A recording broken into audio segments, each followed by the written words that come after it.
good morning, noon, night, afternoon, whatever time you might be watching this or listening to this podcast. I want to welcome you to another episode of Additional Prayers. I'm your host, Raymond, and the goal behind Additional Prayers podcast is always to help others understand that they're not alone and to unify every day with everyday prayer life.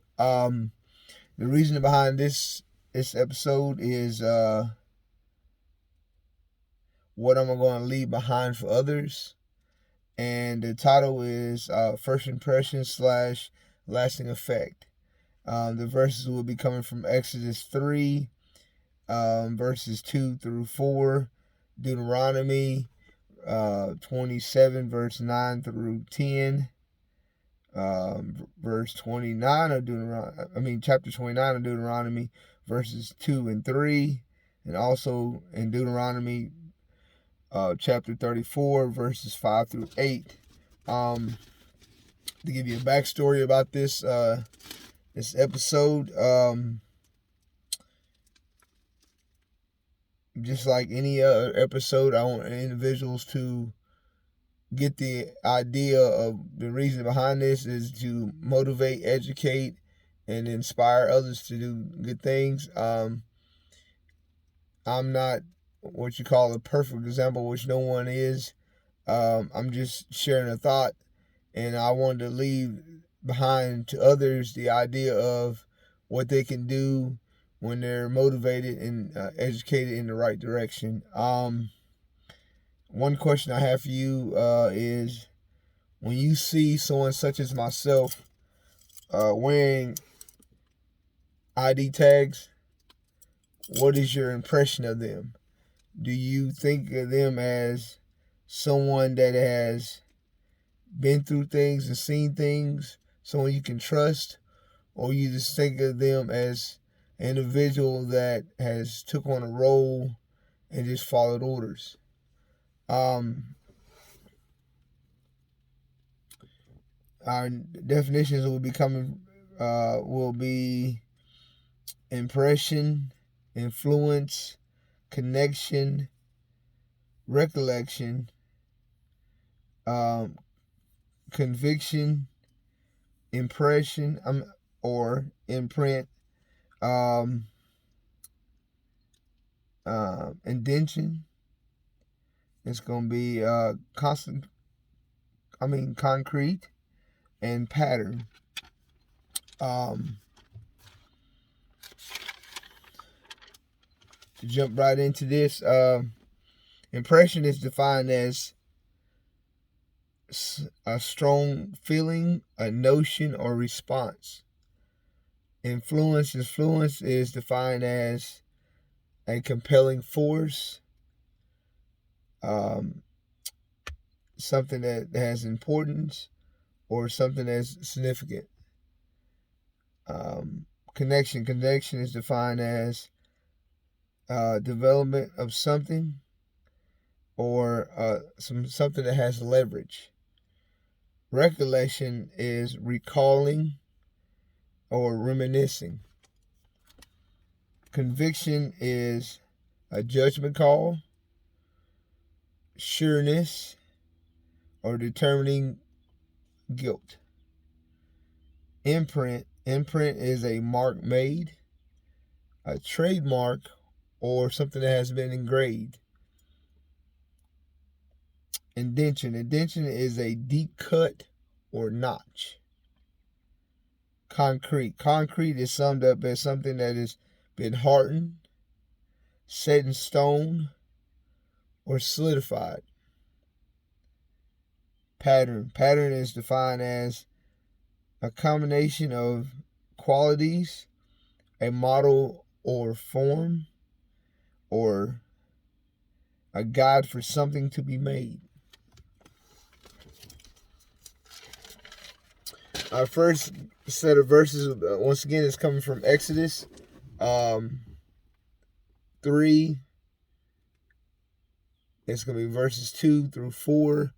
And it's from King James Version. It reads, verse 2 reads, "And the angel of the Lord appeared unto him in a flame of fire out of the midst of the bush. And he looked, and behold, the bush burned with fire, and the bush was not consumed. And Moses said, I will now turn aside and see this great sight, why the bush is not burnt. And when the Lord saw that he turned aside to see, God called unto him out of the midst of the bush and said, Moses, Moses. And he said, Here I am. To break these verses down, this is the story of Moses. This is how God first spoke to Moses, in the sense that he was called him out and he wanted to show his might, but he also wanted him to understand that he has a great might and also a great kindness, because this goes on to verse 2. To break it down, it says, And the angel of the Lord appeared unto him, a flame of fire out of the midst of a bush. And he looked, and behold, the bush burned with fire, and the bush was not consumed. Like I said, he's showing his great power by appearing there and it burning something, but it's not actually burned. It's showing that he can get down to your level, he can relate to you, but he can also be so mighty and not yet harm you. It says on the 3, it says, And Moses said, I will turn aside and see this great sight, why the bush is not burnt. Now Moses getting ready to get himself prepared. He's in his own mind. He's getting himself prepared. And he knows something's great going on, because there's no way something's burning but not burnt. If something's on fire, you're going to see remnants of a fire. You're not going to just see a fire forever. So it goes on to 4. It says, And when the Lord saw that he turned aside to see, he called unto him out the midst of the bush and said, Moses, Moses. And he said, Here I am. This is the start of a relationship. And just like every individual, you know when God is calling you. And this is God said, all right, I show myself. And then Moses is getting ready to be witness to what he's going to see. And so Moses is getting prepared, and God said, okay, you prepared now, I'm going to show you something. And so he not only showed himself, he spoke to him. It says, Moses, Moses. And Moses had started to continue the conversation by saying, Here I am. He was willing to, first he was willing to see, now he's willing to talk. He's willing to carry on the conversation. And that's what we must do. When the Lord is speaking to us, we must be willing to listen, and we must be willing to respond. All right, the next set of verses is going to be coming from Deuteronomy 27, verse 9 through 10. Verse 9 reads, And Moses and the priest, the Levites, spake unto all Israel, saying, Take heed and hearken, O Israel, this day art become the people of the Lord thy God. Verse 10 reads, Thou shalt therefore obey the voice of the Lord, and do his commandments and statutes which I command thee this day. All right, to break these verses down, and like I said, back in Exodus, when God was speaking to Moses, he came to his level, he let him see him, a glimpse of him, and he spoke to Moses. Now this is Moses speaking to people, Israel. He's in verse 9, like I said, it breaks down as, And Moses and the priest, the Levites, spake unto all Israel, saying, Take heed. Now this is take heed is like, okay, be ready to listen and be ready, be prepared. And he said, and harden, O Israel. See, you first, just like Moses, he first noticed there was something going on with the bush, so he prepared himself by turning aside, and it's like, okay, there's something going on. So I'm gonna prepare myself. That's what he's telling them, to prepare themselves. And it says, goes on to say, this day thou art become the people of Israel. So first Moses had to prepare himself to hear the word. So he got in position, he's ready, he's got his mindset, he's getting his body ready. And that's what he's telling the people of Israel to do. Get themselves ready, be prepared, and everything. All right, goes on to verse 10, it reads, thou say, thou sayest, thou therefore obey the voice of the Lord, and do his commandment and his statutes, which I command thee this day. All right, so he's in this one. He's telling them, to obey the voice, like he had to obey the voice back in Exodus. He had to obey because it said, and he said Moses, and Moses obeyed by saying, here I am. And so they had to obey the commandments when the Lord speaks to them. Or in this sense, he said, which I command thee this day. The Lord has spoke to Moses, and Moses is speaking to them. Moses is the mouthpiece. Moses in this, and not to compare it to the bush, but a sense of the power of God, but understanding it's something coming from God by speaking through Moses. The next set of verses is coming from Deuteronomy 29, verse 2 and 3, and it reads, and Moses called unto all Israel, and say unto them, ye have seen all that the Lord did before your eyes in the land of Egypt unto Pharaoh, and unto all his servants, and unto all his land. Verse 3 reads, the great temptations which thy eyes have seen, the signs and those great miracles. All right, just like the burning bush, referring back to the Exodus. He knew it was a bush burning, but it wasn't burnt. And in this sense, he's saying in verse 2, to break it down, it says, and Moses called unto all Israel, and said unto them, ye have seen all that the Lord did before the eyes in the land of Egypt unto the Pharaoh, and to all his servants, and to all his land. See, they have been witnessing. First, back in Deuteronomy 27, first they had to hear it, and now they have been witnessed to. They have went through the experience in Deuteronomy 29. They went through experience. He's telling them to remember, to recollect, to understand, to recall what they have seen. First, they had to understand what they've heard, then they had to understand what they've seen. Goes on to verse 3, it says, the great temptations which thy eyes have seen, the signs and the great miracles, those great miracles. Once again, he gave them examples of stuff. All right, you just seen this, you just seen that, you just seen how he treat these individuals. He just seen what he brought you through. You have seen the ups, you have seen the downs, you have seen everything. You know what I'm saying? Once again, I keep referring back to Exodus, how Moses got started. He has seen the bush, and he's listened, he's responded, and this is right here. They have heard in 27 and 9, they have recalled, and it goes on. The next set of verses is Deuteronomy 34, verses 5 through 8. Verse 5 through 8 reads, so Moses, the servant of the Lord, died there in the land of Moab, according to the word of the Lord. And verse 6 reads, and they buried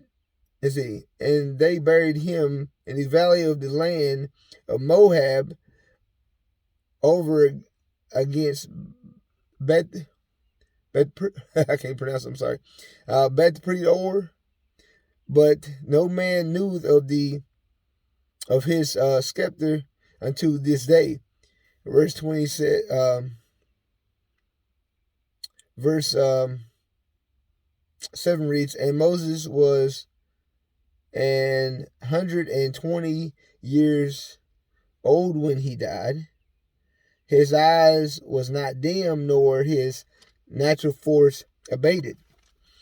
It says in 8, it says, and the children of Israel wept for Moses in the plains of Moab 30 days. So the days of weeping and mourning for Moses were ended. To break this down, back to number 5, it says, so Moses, the servant of the Lord, died there in the land of Moab according to the word. All right, Lord has spoken, and throughout Exodus, throughout Leviticus, and all the way through Deuteronomy. This is the end of Deuteronomy. This is the end of Moses' life, and all the things he's done. This is the lasting effect. Through all the things he's done, according to the word of the Lord, he died in the land of Moab. He died where God said he was going to die at. The Lord said he completed his task. And it says, and they buried him in the valley of the land of Moab. He died there. They buried him there. And it says in the latter part, but no man knoweth these scepter into this day. No man knows exactly where. They just know he died there. He was buried there, and where they buried him is not important. What was important is that they completed what they were supposed to do. He did what he was supposed to do, and they did what they were supposed to do. And it goes on to 7. It says, and Moses was 120 years old when he died. His eyes was not dim, nor the natural force abated. Now, he's saying that he died. He lived a long life. He experienced so much, all the ups and downs and wisdom of God, the love and the mercy. And it says, but it says his eyes was not dim, meaning despite how old he was, he never lost focus on what he's supposed to focus on. His eyes, they say the eyes are the windows to the soul. It said it was not dim. He did never get dim. It never lost what was instilled in him back in Exodus. When God called on him from the burning bush, when it said, Moses, Moses, he never lost that. He always, to the end of Deuteronomy, he never lost that. That never went out. It said, nor the natural force abated. Once again, as he kept reminding them all through Deuteronomy, he was also kept being reminded in Leviticus that you have to do what the Lord says. You got to remember, you got to know his voice, you got to do what he commands. He kept letting them know, because the Lord kept letting him know. He kept having that relationship with the Lord above. It goes on in verse number 8. It reads, and the children of Israel wept for Moses in the plains of Moab 30 days. So the days of weeping and mourning for Moses were ended. This right here, they gave him respect because they knew he was the man of God. They gave him respect, and they buried him where he's supposed to be. They gave him a good burial, and they also mourned for him because he had taught them. He kept reminding them. He kept trying his best to keep them on the path. Despite his life, he always, when God spoke to him, God gave to him, he tried to give it to them, despite his flaws. Did Moses have flaws? Yes. Did the people of Israel have flaws? Yes. But they overall, everybody was doing what they were supposed to do. Was it 200%? No. But it was enough to be mentioned in the Bible. They'll go back to the definitions of the notes, I like to call them. Impression. Impression, once again, is defined as a strong feeling, a notion, or response. Okay. I had several examples of that in this one. This right here, if you look back, it had several examples. When it comes to impression, the burning bush. When the Lord appeared unto Moses in fire of the bush, and the bush not consumed, that was an impression. When Moses turned aside to see this great sight, That was an impression that God had left on his life. When he spoke to him, that was a good impression. That was a good response to Moses to turn to the side. And it was a good response on Moses to respond, here I am. And Deuteronomy 27, the impression was when he spake into the all of Israel, and he said, take heed and hearken, O Israel. That was the strong feeling he had for them. Influence is compelling force, and or something that is significant, that has significance. The compelling force in Exodus, like I said, is the burning bush. The compelling force in 27 of Deuteronomy was, he said, obey the voice of the Lord. In Deuteronomy 29, he told him he said, ye have seen all that the Lord did before your eyes in the land of Egypt, unto the Pharaoh and to all his servants and to all his land. That right there was the compelling force, the influence that, in their lives. And in 34, when they was talking about how he died according to the Lord, with the word of the Lord, and they buried him where the Lord wanted them to bury him. And when they mourned over his death, the connection that once again is defined as a development of something, or something that has leverage. The burning bush was the leverage. The word of God was the leverage. Something that developed through all the time in Deuteronomy. What was developing, he said, take heed to the voice. And he said, recall, what they have seen. Or in 34, when he says, when they mourn, they for 30 days, they wept.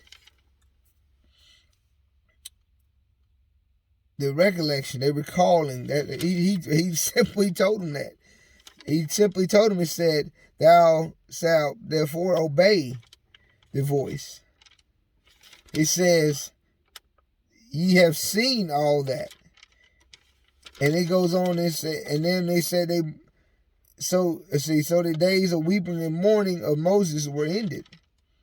That was the recalling, that was the reminiscing over what they had been through, what he had seen.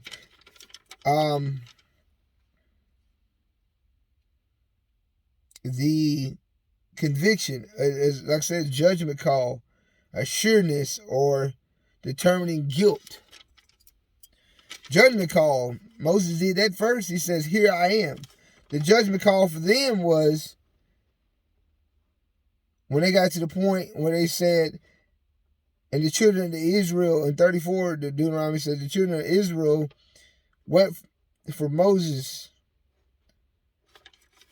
That was a judgment call, because they knew he was a great leader to them. They knew he was a great influence on their life. Imprint or mark made, a trademark, or something that's engraved.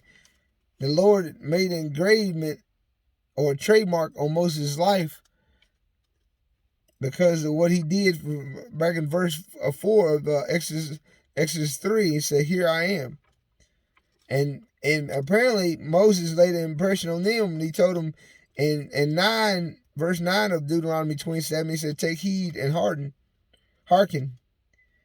And he also said, you have seen that all the Lord did before. Apparently, he left an impression on them because they mourned, they buried him right, they mourned him right. They looked at his life, and Moses apparently had him also a lasting impression because he said his eyes were not dim, his natural force was not abated.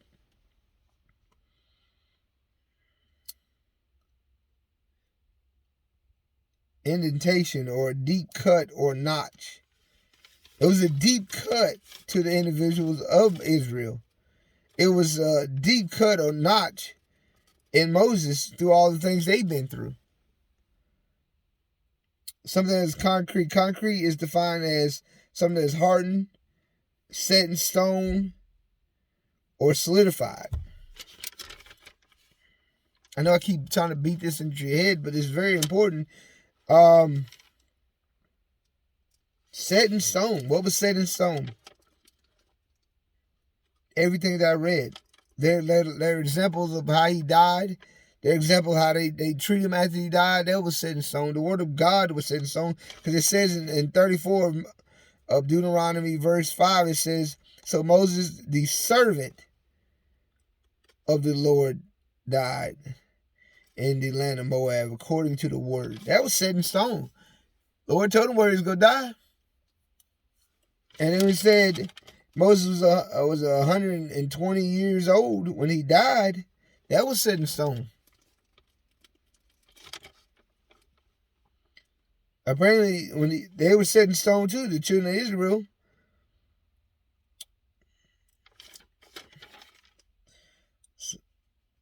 A pattern. A pattern is a combination of qualities, a model or form, or guides for something to be made.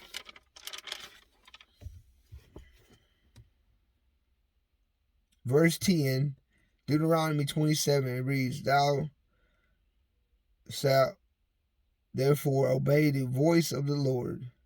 That was a pattern. Moses called unto the Israel, saying to them, ye have seen the Lord and what he did before your eyes. That was a pattern.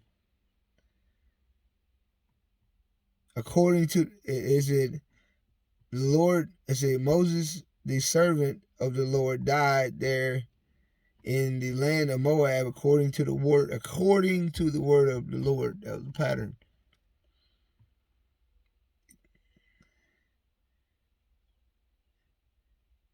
They buried him in the valley of Moab against Beth-Peor.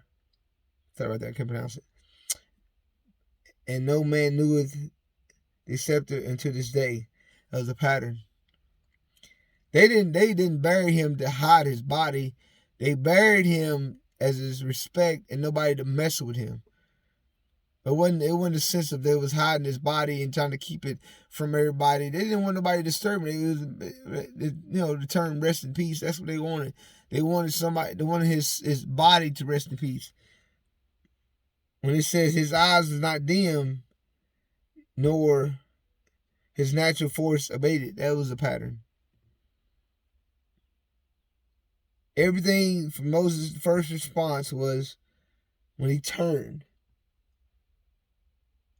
aside and see this great sight, led a pattern in his life. And when he died, the pattern was completed. I want to thank you for listening or watching this episode. Once again, the title is What I'm Leaving Behind for Others. I'm sorry, that's the reasoning behind it. The title is First Impression, Lasting Effect.